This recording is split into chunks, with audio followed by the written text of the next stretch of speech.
I've always loved animals, even as a boy, watching Disney movies on repeat, reliving the joy. I'd play with my farmyard for hours, each one in their place, not knowing how in my game versus reality I'd given them more space, more love, more patience, respect and empathy too. Oh little naive Andy, then what happened to you? I guess I disconnected, still not aware of all the use, just got on with growing up and not thinking about my food.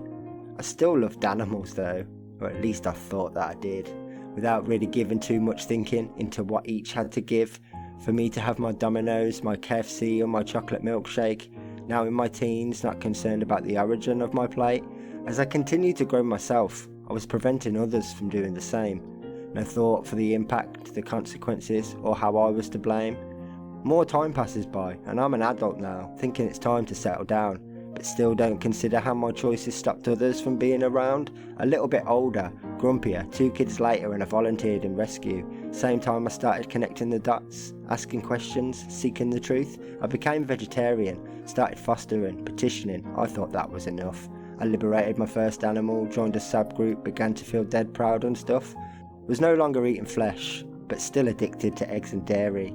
Fairly short-lived though, and didn't help at all to prepare me to have my perceptions shattered again before my very eyes. After spending time on a dairy farm, seeing a birth, I still hear those cries. We weren't even there for the cows. We were there to check on a puppy mill, but what I saw, heard and felt next door haunts and harasses me still. Fast forward just over 9 years from that and I'm still vegan, feeling better inside and outwards, not feeding on anyone bleeding. If I could go back and edit something though, if somehow that were a choice, I'd go back to when I was a child and I'd have never stopped being their voice. See, there's a reason those movies all picked animals to play the lead parts, because kids love them, at least before any outside influences start. It comes from the adults, the parents, the teachers, the peers, the distance in language, the straight up bullshit and fears. Why do we do this? Let them establish that connection, then take. Why not offer them the choice? Is it because we know which one they'll make?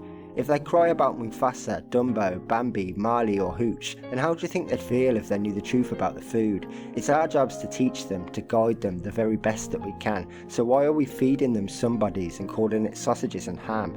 I'm by no means suggesting that we subject kids to harrowing visions, but instead as their carers that we make some different decisions. So let's make some changes, encourage the respecting of all life, and show other beings that we do acknowledge their rights. We need to be more honest, more courageous and more successful.